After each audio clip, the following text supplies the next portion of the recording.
नमस्कार मित्रों, आज के वीडियो में हम लोग ये देखेंगे, मैं ये समझाने का प्रयास करूँगा कि क्या अष्टमेश की दशा भी शुभ देती है।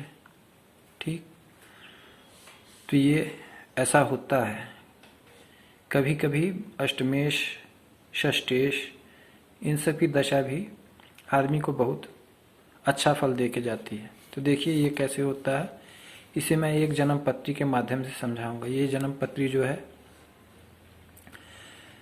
मीन लग्न की है और इसमें ये जो शुक्र है, शुक्र अष्टमेश है, 8वें भाव का स्वामी है। ठीक, तो इस जातक में अष्टमेश ने इसकी महादशा में बहुत ही अच्छा फल दिया। ठीक, तो देखते हैं कि वो कैसे हुआ है। तो देखिए ये जो जातक है, जब इसका जन्म हुआ था, इसका जन्म बुध की महादशा में हुआ था। बुध की महादशा में हुआ था। देखिए बुध यहाँ कितनी खराब स्थिति में, 8वें भाव में है और 3 पाप ग्रहों से पीड़ित है। ठीक, तो जब ये बचपन में इनकी तबीयत बहुत खराब रहती थी, क्योंकि 8वें भाव में ये सब हैं और उसी की महादशा है, तो इनकी तबीयत हमेशा खराब रहती थी, बहुत खराब रहती थी। उसके बाद जिससे इनके घर वाले बहुत परेशान रहते थे, अक्सर तरह तरह की बीमारियां हुई रहती थी। उसके बाद देखिए इनकी एक और समस्या थी। दूसरी समस्या क्या थी, वो देखिए कि दूसरा भाव पे इन सब पाप ग्रहों की दृष्टि पड़ रही है, तो जिससे दूसरा भाव बहुत पीड़ित हो गया है और बुध तो पहले ही पीड़ित है। तो बुध, दूसरे भाव और बुध के पीड़ित होने से आप जानते हैं कि दूसरा भाव वाणी का होता है, बुध भी वाणी का कारक होता है। तो ऐसा होने से इनका वाणी दोष हो गया था, अर्थात ये बहुत हकला हकला के बोलते थे, बड़ा अटक अटक के बोलते थे, स्पष्ट बोल नहीं पाते थे। ऐसा बुध की महादशा में हुआ। उसके बाद बुध की महादशा के बाद केतु की महादशा आई, उसमें भी ऐसा हुआ। ठीक, लेकिन जब क्या नाम है शुक्र की महादशा आई, तब इनकी स्थितियां धीरे धीरे सुधरने लगीं, हर चीज, हर उसमें। और शुक्र की महादशा में ऐसी आई कि ये पढ़ लिख के बहुत ही आगे हो गए और क्या नाम है इतनी उन्नति हुई कि जिसकी कभी एक कल्पना भी नहीं कर सकते थे। ठीक, तो देखते हैं ये कैसे हुआ। तो देखिए बुध, देखिए जान ही रहे हैं कि आप इतना पीड़ित है यहाँ, तो इसकी महादशा में ये सब समस्याएं होना सामान्य बात है। ये पीड़ित है बुध 8वें भाव में और 3 पाप ग्रहों से पीड़ित है, तो बचपन में बीमार होना सही है, उचित है जन्म पत्री के हिसाब से। उसके बाद जब केतु की महादशा चली, केतु की महादशा में के लिए भी देख रहे हैं कि इतने पाप ग्रहों से पीड़ित है। ठीक, तो इसमें भी बहुत अच्छे फल की उम्मीद नहीं की जा सकती। उसके बाद जब बुध की महादशा चल रही थी, तो उसका असर समाप्त होने में टाइम भी लगेगा। जो इतना खराब उसके फल शरीर पे पड़े हैं, मन पे पड़े हैं, बुद्धि का कारक होता है, तो अगर बुद्धि पे खराब फल पड़े हैं तो धीरे धीरे ही उसका असर कम होगा। और वाणी दोष भी बुद्धि से ही होता है, शिक्षा भी बुद्धि से होती है। ठीक, तो देखिए जब शुक्र की महादशा लगी, बुध की महादशा और केतु की महादशा में इनकी स्थिति अच्छी नहीं थी। दोनों समस्याएं थी कि बोलने की भी समस्या थी, पढ़ाई लिखाई में भी ठीक नहीं थे और तबीयत भी खराब रहती थी। लेकिन जब शुक्र की महादशा आई, तो शुक्र की महादशा में क्या हुआ कि इनकी एक तो तबीयत ठीक होने लगी धीरे धीरे, दूसरी बात जो वाणी वाला दोष था, हकला के बोलने वाला, वो भी धीरे धीरे ठीक होने लगा। और उसके बाद पढ़ने लिखने में इतना तेज हो गया धीरे धीरे कि अच्छी सरकारी नौकरी पा गए।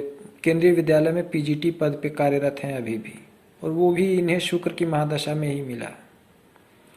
ठीक, तो देखिए उसका वजह क्या है, उसका कारण क्या है, तो मैं वो बताने का प्रयास करूंगा।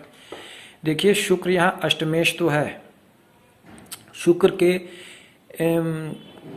जो खराब होने के वो हैं कारण है, वो इसके 2 हैं कि एक तो शुक्र अष्टमेश है और उसकी क्या नाम है कि मूल त्रिकोण राशि तुला भी 8वें भाव में पड़ रही है। ठीक, तो अष्टमेश एक खराब बात है इस शुक्र के लिए, और दूसरी खराब बात है कि ये लग्न बृहस्पति का शत्रु है। ये दो बातें ही खराब हैं शुक्र में। और अच्छी बातें देखिए तो अच्छी बातें इतनी जिसका कहने का हद नहीं। अच्छी बात ये सबसे पहले कि शुक्र नैसर्गिक रूप से बहुत शुभ ग्रह है। ठीक, उसके बाद शुक्र जो है भोग भौतिक सुखों का कारक है, ये भी बात है। ठीक, दूसरी अच्छी बात हो गई, ये भौतिक सुखों को देने वाला है। तीसरी अच्छी बात ये कि ये 9वें भाव में स्थित है।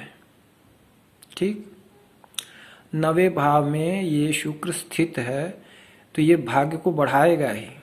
अष्टमेश होने के नाते कुछ बाधा करेगा, लेकिन अगर शुभ ज़्यादा है, ज़्यादा इसमें अच्छी बातें, अच्छे प्रभाव इस पे ज़्यादा हैं, अच्छा, तो ये अच्छा भी करेगा।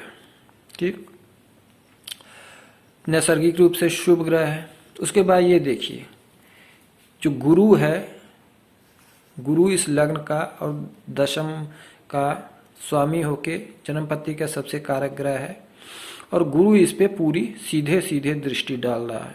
गुरु से इसका संबंध बन गया है सीधे परस्पर दृष्टि से। ठीक, तो गुरु ने इसको बहुत शुभ कर दिया है। गुरु की दृष्टि और गुरु से संबंध के वजह से ये बहुत शुभ हो गया है। और उसके बाद देखिए, ये अपने ये तीसरे भाव से 7वें पे है, 7वें स्थान पे है, तो ये भी इसके लिए बहुत अच्छी बात है। जबकि ये अपने 8वें स्थान से दूसरे पे है और 8वां स्थान इसके 12वें पड़ता है, तो ये मतलब इसके फल को उतना अधिक नहीं देगा, लेकिन इसके फल को अच्छा पूरी तरह से देगा। तीसरे भाव के अर्थात पराक्रम को बढ़ाएगा, छोटे भाइयों को भी बढ़ाएगा, सफलता देगा, उनसे भी सफलता सहयोग दिलाएगा। ठीक, तो इस शुक्र में देखिए अच्छी बातें बहुत ज़्यादा हैं और इस पे शुभ प्रभाव भी है। और देखिए ये गुरु जो है, गुरु अपने आप में बहुत शुभ ग्रह, एक तो गुरु नैसर्गिक रूप से शुभ ग्रह है और लग्न दशमेश है। उसके बाद देखिए गुरु की जो राशि है 9 और 12, इन दोनों में कोई पाप ग्रह नहीं है। अर्थात जब गुरु की राशियों में पाप ग्रह हो जाते हैं, जैसे शनि, राहु, केतु, तो गुरु का प्रभाव उतना शुभ नहीं रह जाता, तो इनमें पाप ग्रह नहीं है। और जबकि एक शुभ ग्रह है चंद्र। ठीक, तो इसलिए यह गुरु बहुत शुभ है। और इस गुरु ने जब शुक्र पे प्रभाव डाला तो इस शुक्र का प्रभाव भी शुक्र बहुत अच्छा हो गया, बहुत शुभ हो गया। और इसने अपनी महादशा में जातक को दिन दुगनी रात चौगनी तरक्की प्रदान की। ठीक, देखिए महादशाओं में देख लेते हैं। महादशा वाले में देखिए इनके बचपन में जो है, बचपन में इनके बुध की महादशा थी। बुध की महादशा सन 87 में ख़त्म हुई, तो इनके ज़्यादा बचपन में समस्याएं थी। उसके बाद देखिए केतु की महादशा चली। केतु की महादशा भी उनके वही सब समस्याएं थी कि शारीरिक स्वास्थ्य सही नहीं रहता था, बोलने में दिक्कत होती थी, पढ़ने में ज़्यादा वो बुद्धि तेज नहीं थी, बौद्धिक रूप से वो नहीं थे। उसके बाद देखिए जब शुक्र की दशा क्या नाम है सन 95 में इनके चली, तब से धीरे धीरे इनके परिवर्तन होना शुरू हो गया। पढ़ाई धीरे धीरे स्वस्थ पहले रहना, सही होना शुरू हुआ। उसके बाद क्या नाम शिक्षा में सुधार हुआ। उसके बाद इनका सन देखिए वो 2007 में इनका केंद्रीय विद्यालय में पीजीटी पद पे तैनाती हुई। उसके बाद धीरे धीरे इनका तरक्की होता ही चला गया। और जो ऐसा तरक्की जिस उस समय इनको देख के कोई जो इनको उस समय जानता था, कोई ये नहीं कह सकता था कि ये ऐसी स्थिति और ऐसी पोजीशन पे पहुंचेंगे। तो आशा करता हूं कि आज का वीडियो आपको अच्छा लगा होगा। अगर अच्छा लगा कृपया हमारी वीडियो को लाइक कीजिए, चैनल को सब्सक्राइब कीजिए। और अगर क्या नाम है आप हमसे संपर्क करना चाहते तो मेरे मोबाइल नंबर 72 34 92 38 55 पे संपर्क करके अपनी राय